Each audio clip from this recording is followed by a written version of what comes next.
Hey guys, welcome to the podcast. Today is a special solo episode that I call Practice in Private, Rewarded in Public. This is just a little something I cooked up. Been wanting to do this for a while. It's an awesome episode. You're going to want to share it with friends and with others. And it's not just a pharma or MSL episode. This is really for anyone. So I really hope you guys enjoy it.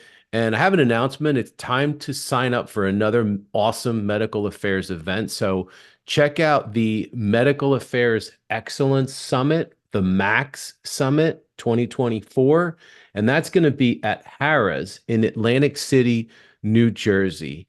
Awesome event. You guys definitely are going to want to check this out. And the way you do so is go to MAX Summit 2024. And this is an event by Momentum Events. So definitely give this a shot, guys. I'll be there. I'd love to see you in my home state of New Jersey, Max Summit 2024. Hey guys, welcome to the MSL Talk Podcast, a show specifically designed for MSLs and all things field medical. If you get value from these episodes, please click the subscribe button and share this with others. Tell all your friends. Thank you for all your support. Okay, guys, let's get into it. I'm super excited about this topic. Before I start, I just want to mention that this episode is sponsored also by MSL Mastery for MSLs and aspiring MSLs that are looking for coaching and online courses and just help in your career. If you're an aspiring MSL, we have a program for you looking to break into the MSL profession. We also have presentation courses, resume writing courses. Go to mslmastery.com for more information. So you guys are probably wondering, what is this topic all about? What does this mean? Practice in private, rewarded in public. This was inspired by a story that I heard. I don't really remember where I saw it, but I'm going to throw a lot of statistics and numbers at you guys. But I want you to follow along. I don't necessarily think you need to take notes per se at this point, maybe later. But right now, I hope you enjoy this story. So I'm inspired by the story of Stephen Curry. So I'm not a basketball fan. You guys may know I have a wrestling background. Wrestlers don't really make good basketball players because we're too short and the seasons always happen at the same time. So don't ask me to play on your basketball team. But I have a lot of appreciation for athletes of all kinds. And the story of Stephen Curry is it's an amazing but really interesting story. So if you don't know who he is, Stephen Curry is the greatest three-point shooter in the history of basketball. It's not even an argument. No one has come close. He has been successful 3,747 times. He has made 3,747 three-pointers. Now, so here's the question, like, was he just born to be a three-point shooter? Was it in his DNA? Is this just the way this guy is? Is he made up for that? The answer is no. He created it. He manufactured it. Statistically, Stephen Curry is known for taking 500 practice shots per day, every single day, 7 days a week for his entire adult life and most of his teens. Now, he's been in the league for 15 years. But if you do the math, if you take 500 shots a day, that equals 14,000 shots a month. That's 168,000 shots per year and over the course of 15 years, just in his professional career. That equals 2.52 million shots that he's taken in practice so that he could make 3,747 shots when it counts and become the greatest in the history of the sport. What Stephen Curry did in practice, he was celebrated in public. This concept doesn't just apply to Stephen Curry. It applies to anyone in any career, or quite frankly, in any area of your life. What you practice, when you put in the reps, what you put your time into, what you focus on, is what you're going to get out of life. So let's look at another scenario that goes alongside with this concept. It's just explained differently, but I want to share this with you as well, because this is really, really super powerful. And you may have heard of this before. It's called the Rule of 100. The Rule of 100 states that if you spend 100 hours a year, which is 18 minutes a day, in any discipline, you will become better than 95% of the people in the world at that discipline. And this theory really applies to, like, I think anything. It could be, the guitar. It could be sports. It could be art history. It could be nutrition, economics. But the crazy thing is 18 minutes a day doesn't really seem like that much of a commitment. But over 365 days, that's 6,570 minutes, and that's 109.5 hours. But here's the thing. Let's say you miss 1 or 2 days a week. Let's say you miss weekends. Let's say that you just don't take time on weekends to do this 18 minutes towards whatever. That means that you now drop from 109.5 hours per year to 78 hours. That's significant. Now, that's just missing weekends. So let's say you miss weekends and you miss vacations. Let's say that your vacation time equals 15 days per year. That's 4.5 hours. Now you're at 73.5.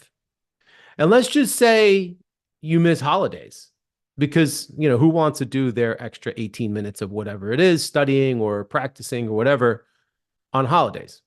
So now that's another, let's just say it's 12 days a year. Now you're at 70 hours. So in the blink of an eye, what seemed really easy, almost easy, 18 minutes a day, which equals 109 hours, just in basic weekends and vacation time and holidays, it goes down to 70. You go from 100 and almost 110 to 70. Now, I would think that that's still a good commitment. I don't think that's terrible commitment.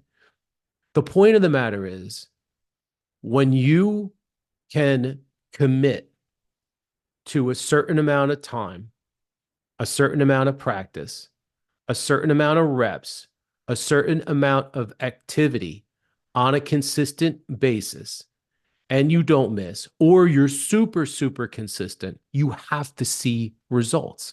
You have to see some success. It's just really the kind of the law of the rules of nature. Ultimately, the problem is we as humans get distracted. We as humans make excuses. We as humans have bad days, or we get burnt out. I mean, Stephen Curry, if you think about it, that's pretty remarkable. From what I've been told, he never missed a day. It was 500 practice shots a day. Just imagine if you had to eat the same food every day for your whole life. Wouldn't you get sick of it? Wouldn't you get tired of it? Wouldn't there be days you were just like, I'm not doing this. I don't want to do it. I'm good enough. I got it. I think I got this. I don't need the 500 shots. No, not Stephen Curry. Not him. He wouldn't have it. So now, how do we apply this principle? How do we apply this concept to our own lives, to our own careers? What's the formula? Well, I broke it down into 4 steps. And guys, I'm big on process. If anyone's read my book, if you watch this podcast or listen to this podcast long enough, you know that I'm a very process-oriented guy. You know that I'm a very disciplined guy.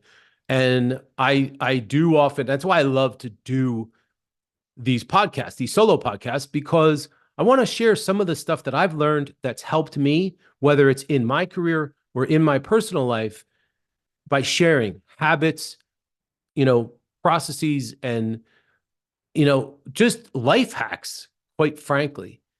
And looking at this 100-hour rule, looking at the Stephen Curry story, it breaks down pretty simply into I'm going to talk about this 4-step process that anyone can follow. Anyone can do this. You just have to make the commitment to do it. So step one, first thing, most important, is you have to have a mission. You have to have a clear, defined goal, a purpose. You have to know what it is that you ultimately want. Stephen Curry wanted to be the best three-point shooter in the history of the game. And he devised a system, he devised a plan to do it. And he went out and did it. So what do you want to do? What do you want to do in your career? What do you want to do in your personal life? Is there a skill that you want to develop? Is there a job that you want to obtain? A lot of people that listen to this podcast want to become a medical science liaison. Okay, what's your plan? How do you plan to do that? It's not easy. We all know how difficult that is. Maybe you're an MSL and you want to get promoted to a manager. Maybe you want to get into medical excellence. You want to be a medical science liaison trainer. How are you going to do it? So first, you have to know what that is. You have to develop or know what the mission is. You have to be really clear about that mission and make that your purpose. The second thing is you have to develop a plan. And this is really important because without a plan, there are no reps. You can't just wake up one day and just say, okay, all right. I have a mission. I have a goal. You got to know what the reps are.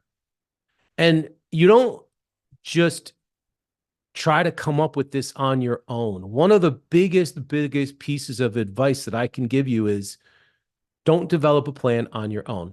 Get help. Find a mentor. Find an expert. Find out what the right plan might be. I have to imagine that Stephen Curry probably spoke to many people, had coaches.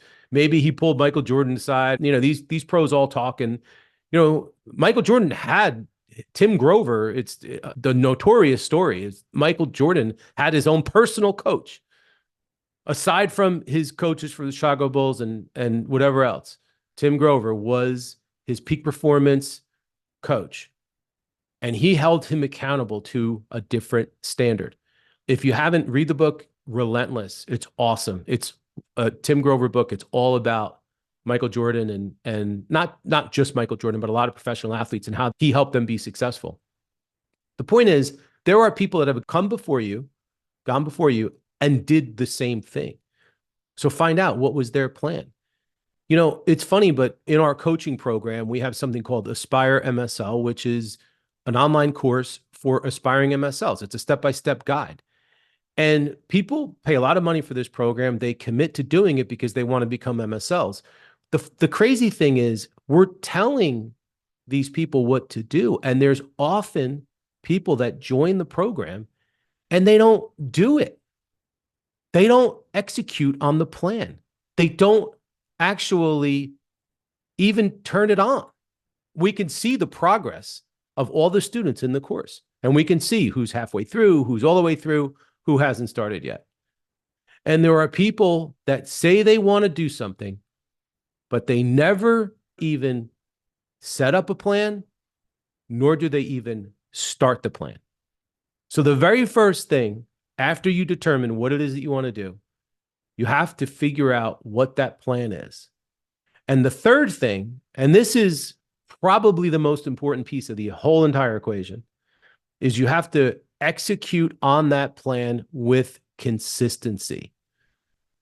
There has to be discipline in order for there to be success. Say that again. There has to be discipline in order for there to be success. I don't care if we're talking about a diet. I don't care if we're talking about learning how to play the guitar. I don't care if we're talking about becoming an MSL. You have to be consistent in executing on the plan, or that plan won't be successful. If Stephen Curry decided, you know what, I'm going to take a couple weeks off. I think I got this down. I'm okay. I don't need to do this anymore. He wouldn't be Stephen Curry. Probably not. I don't know. I mean, I can't say that for sure.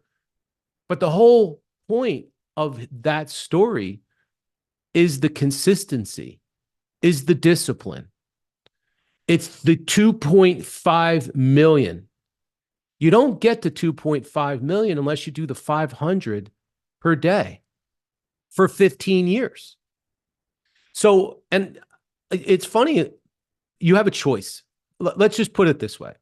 Everyone has a choice of how consistent or disciplined they want to be. And I think you need to make the decision before you start a plan like this. Are you ready? Do you really want this? How much of a desire do you have for the mission? Because if you don't really have a strong desire for this purpose and for this mission, you're probably not going to be committed to the consistency and the discipline that it's going to take to get you to your goal. So there's a part of this includes a little bit of self-reflection and accountability to make sure that you have the right motivations to do this. And then the last thing, number 4, and you guys have heard me talk about this before because I'm pretty big on this. And I did an episode on intention, my daily intention strategy. It's episode 86. It's from a long time ago. And number 4 is you have to have an attitude of expectancy. You have to expect to win. You have to expect to find success. You have to anticipate and expect that you're going to accomplish your mission.